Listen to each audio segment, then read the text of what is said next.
Welcome to the SharkPreneur podcast with Kevin Harrington and Seth Greene. Kevin Harrington is the inventor of the infomercial, one of the original sharks from the hit TV show Shark Tank, and has generated over $5 billion in TV and digital direct response sales. Seth Greene is the world's first trusted authority on cutting-edge direct response marketing, a best-selling author, and the only 3-time Marketer of the Year nominee. On the podcast, Kevin and Seth interview sharkpreneurs who share straight talk on what it takes to explode your business. Do you want to become insanely successful? Do you want to be the go-to guru in your industry? Do you want to be talked about for all the right reasons? For over 40 years, Kevin Harrington has helped people just like you become significant influencers. Now he's broken the process down in the Key Person of Influence Roadmap, and it's yours for free. Just text KPI to him at 727-888-2100. Text KPI to 727-888-2100 right now and claim your free step-by-step guide. Text KPI to 727-888-2100 to get the recognition you deserve and experience the success as the go-to voice everyone listens to in your industry today. Welcome to the SharkPreneur podcast. This is your co-host, Seth Greene. Today, I've got the good fortune to be interviewing Jenny Davis. Quickest way to innovate is to take lessons from one world and apply them in another. That's something we in marketing do all the time. Jenny took it to a whole nother level. She was the fastest woman in Scottish sprint cycling. Then as a Commonwealth Games medalist, she understands what it takes to plan, train, compete, and thrive both on and off the track. So using the principles that drove her success, she's led continuous improvement programs and change management for teams as small as 5 all the way up to business units of 1,500. Jenny takes what she learned in excelling in sports to help entrepreneurs and business leaders lead their teams through crisis and change, to stop the constant firefighting, high stress and high emotion, the running around like headless chickens feeling in their teams, business and personal lives. Instead, she helps them gain calm and control for their teams, business and personal lives by taking those core sporting principles and applying them to business. I'm super excited for this. Jenny, thanks for joining us. Thanks for having me. Really pleased to be here, and hopefully I'll have some good stories and insights to share with your listeners today. I am absolutely certain that you do. Let's go back in time a little bit, because before you were helping entrepreneurs, obviously you were excelling on the global level at sports. What inspired you? What made you want to become the fastest woman in Scottish sprint cycling? And what does that mean? The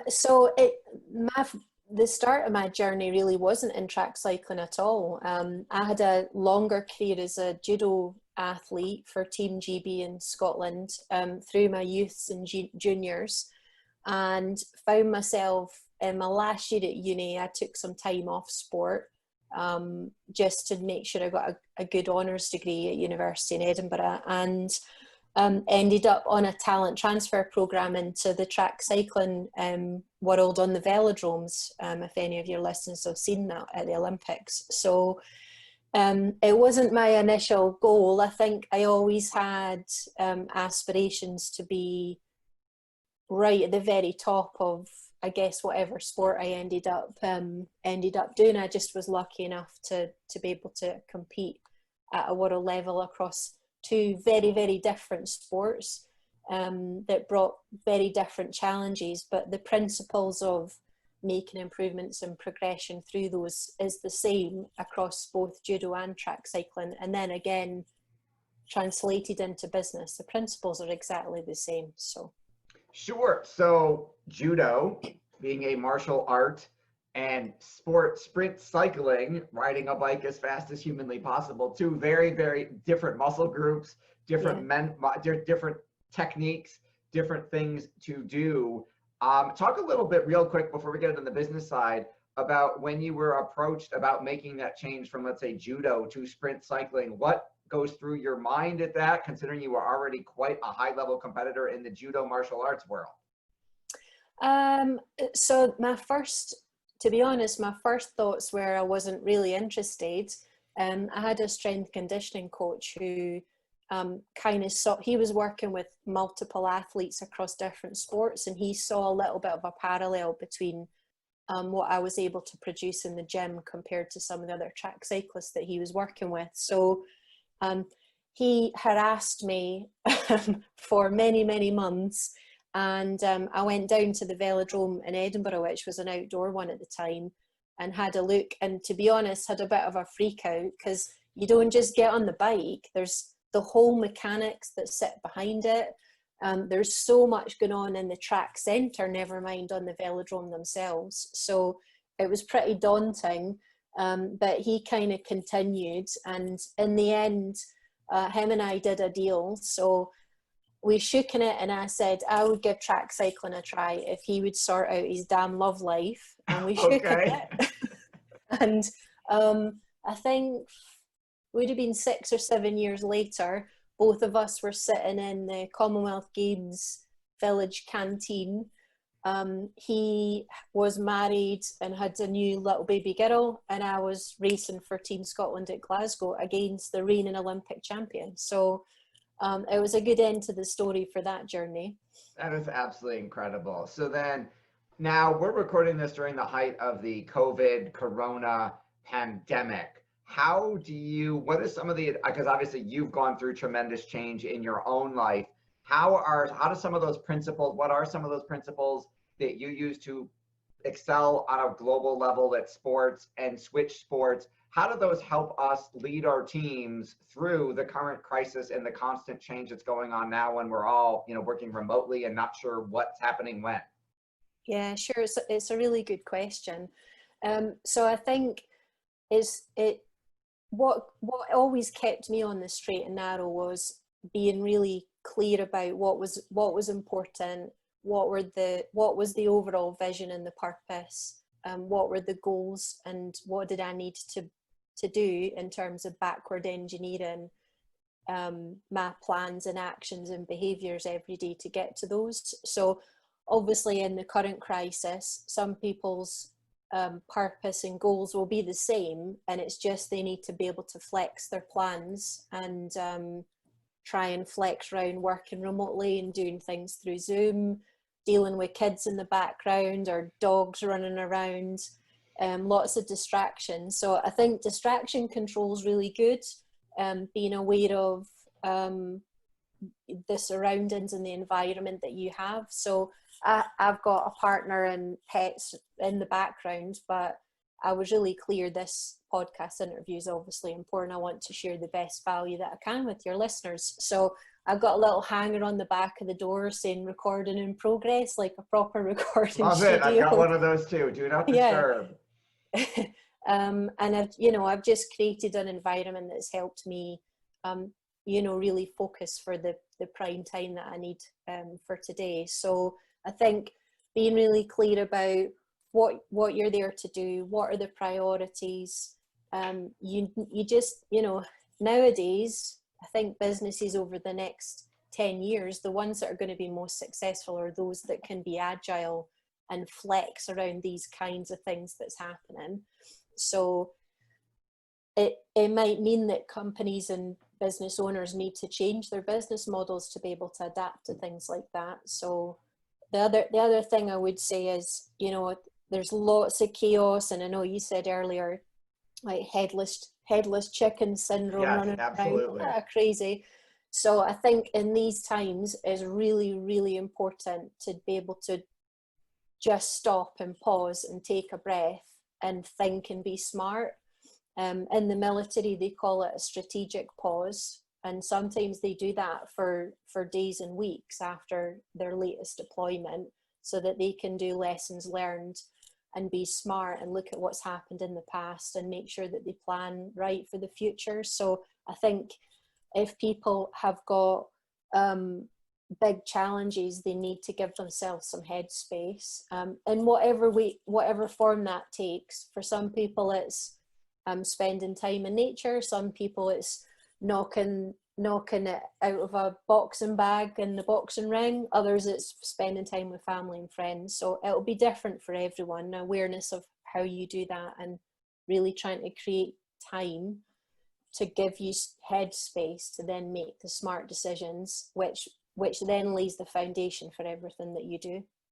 Absolutely. I think that makes a lot of sense. Now, you talk about something named for classic literature the Beowulf effect, which was, an epic poem I read in undergrad. So what is the Beowulf effect, and how do we use it to stop putting out fires? Sure, great question. I love the Beowulf tale. So for those listeners who don't know, there was a monster back in the Norse.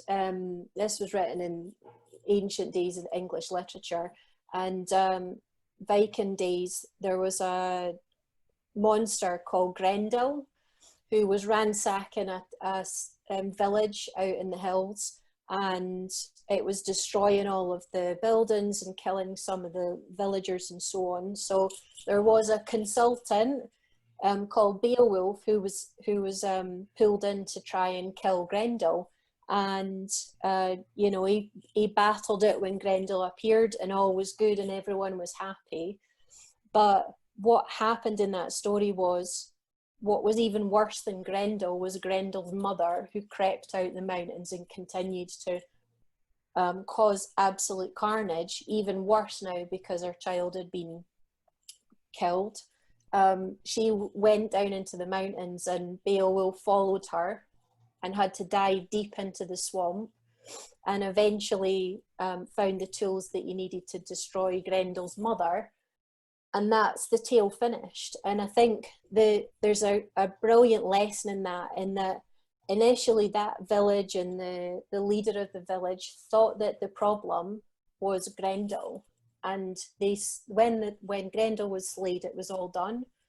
But actually the root cause of it was something completely different. It was Grendel's mother, and Beowulf had to go in and find a way to solve the root cause of the problem. So quite often when leaders and entrepreneurs have chaos and firefighting, there's a little bit of band-aiding that goes on and just pushing things aside to try and create some time and get rid of the fire in that moment.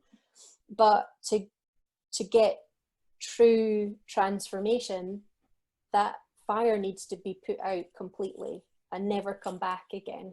So the Beowulf effect is about fixing the root cause of a problem, and making sure that it never comes back again. And that means you can be proactive and look at other parts of your business and not have to keep coming back to maybe backlogs or customer complaints, or maybe the issues are related to P&L and profit and loss in the financial part of your business. So it's all about just going a little bit deeper and asking, what is the problem and why is this a problem at its root, and getting rid of it right first time, and then you don't need to deal with it again.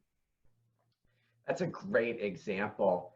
Now, another one that you have is part of British cycling's transformation. Talk a little bit about how they went from laughing stock to world domination, and lessons we as entrepreneurs can apply to our business. Sure. So there's a couple of key parts for British cycling. Mid-90s, they literally were the laughing stock of the cycling world.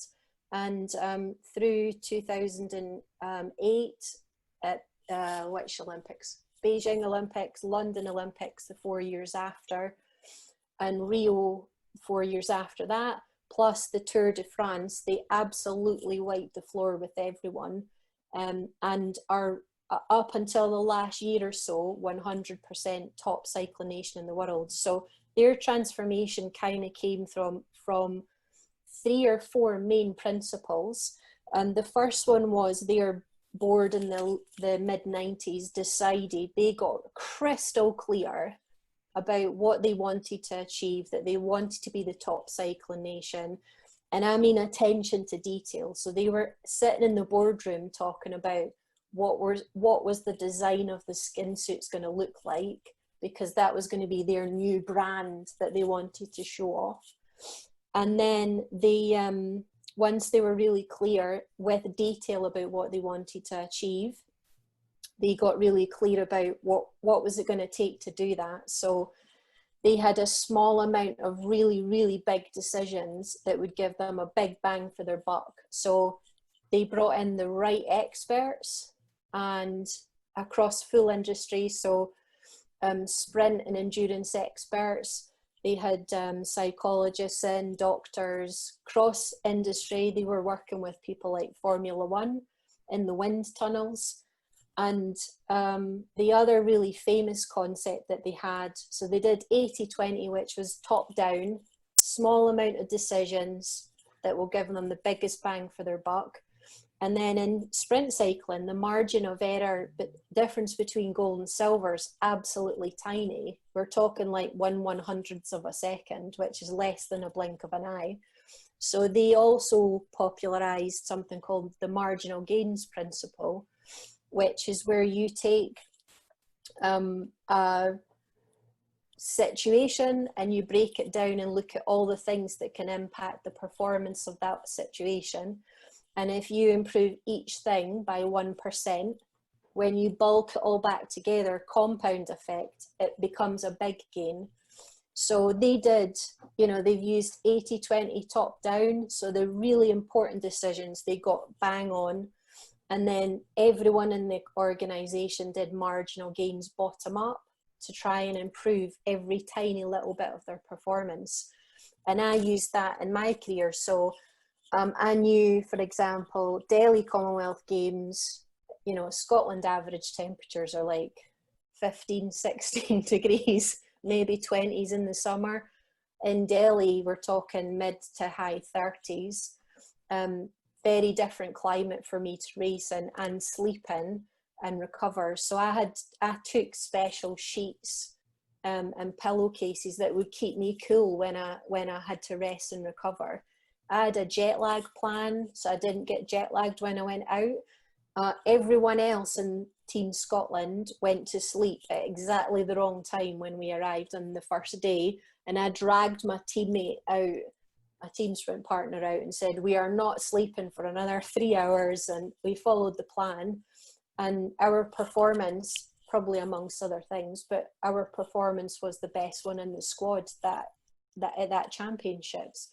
And a lot of it was just attention to detail. So that's the three main ones. And then, so 80-20, knowing what their goal and vision is, and marginal gains, which is bottom up, which lots of businesses can use, everyone can get involved. And then they had, they were also, you know, attention to detail, as I said, was really important for them. And I guess for British cycling, you know, they don't stop. It's relentless. They just keep going. Even if they fail, they're really clear about what are their priorities, and they put all their time and energy and money into that, down to the finest detail. I think that's the difference, and that's where lots of entrepreneurs and businesses, if they raise the standard of what they were doing and really use some of these principles, the difference for customers and profit margins would be absolutely massive. It just takes a little bit of courage to go for it and do it and test it and see what happens. Absolutely. You don't have to disclose any names if they're confidential, but what are some of the examples of like the magical transformation that applying these principles creates in business? I've got one recent from the beginning of this year. Massive backlog. We worked out that I think it was going to take the current staff, with no new volumes coming in, 6 months to clear the backlog. And it was a physical one. It was one where they were physically having to do work coming in from all over the country. That was a typical chaotic firefighting, completely uncontrollable backlog that was growing week on week. The staff were disengaged, high sickness rate, high attrition with the temp staff, and it became a big problem because there were lots of timelines in. If they didn't meet those timelines, they would get charged fees, which were pretty astronomical and not what you want to get hit in terms of business. So I was brought in to support the transformation of the business unit. And we've had some ups and downs, because with the current crisis, lots of the workers had to stop coming into the office. So we've had to redesign we've had to put in new processes, fix the old ones. I spent a lot of time with the leadership team coaching and working with them about what they wanted to achieve. We got some real quick hits at the beginning to help, a little bit of technology, a little bit of new data to help drive better decisions. And you know, we just did it, and we're about 4 or 5 weeks from finishing. Little bit longer because of the virus, but it's been an absolute transformation for them. Some of the pictures of the areas that we've sorted are absolutely amazing, and the best bit for me, I think the senior leader who looked after that, their reaction before I started was the stick the head in the sand, unfortunately. And they are completely transformed now, love it, and are actually talking about how they can bring more work in because they're able to cope with it much better, and we've put in the right systems and data in place so that they can control their process and engage their people and continuing to improve even when I go go off to my next client. So that's one that's very recent, that's been a complete mindset and business transformation. That is absolutely incredible. For our listeners and our viewers who are interested in learning more about what you do and how your principles can help them, where is the best place for them to go? So I've got a video and email series on sporting success secrets applied to business. And there's a checklist on there on how to win in business with some sporting stories sprinkled in for good measure. So for anyone that's interested, it's at www.strivechange.org/SharkVIP. And I've added in a couple of extras just for your listeners. So if anybody's interested, visit the website, and I'll take care of you and see when I see you on the other side. Thank you very much. We greatly appreciate that. Again, that link is strivechange.org/SharkVIP. This has been Seth Greene for SharkPreneur with Jenny Davis. Jenny, thanks so much for joining us. Thanks. It's been great. Thanks everybody for watching or listening, and we'll talk to you next time. Do you need money to fund your idea, product, or service? Are you ready to take your business to the next level?